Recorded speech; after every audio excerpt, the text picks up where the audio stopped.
शिव के दुलारी गंगा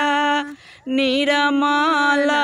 धार हे आहे धरती पर आइली गंगा करे उपकार हे आहे धरती पर आइली गंगा करे उपकार रौरे दरसला मैया नैना बेहाल हे आहे चुनरी चढ़ाई मैया गोटवाला गाय हे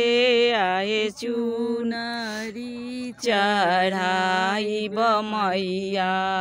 गोटवाला गाय हे आहे भोगवाला गाई मैया केलावा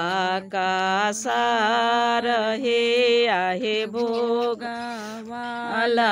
गाई मैया केलावा का सार हे आहे बिन्ती सिंदूरा चढ़ाए मैया बिंदिया हजार हे आहे सिंदूरा चढ़ाए मैया बिंदिया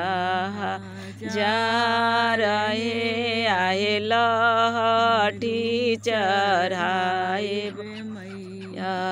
करिह सिंगार हे आहे लहठी चढ़ाए मैया करिह सिंगार नैया फसल मैया बीचे मझधार हे आहे नैया फसल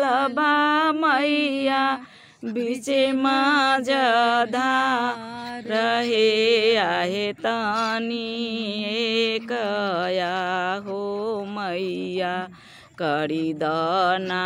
पार हे आहे तनी एकया हो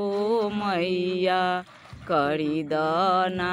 पार हे।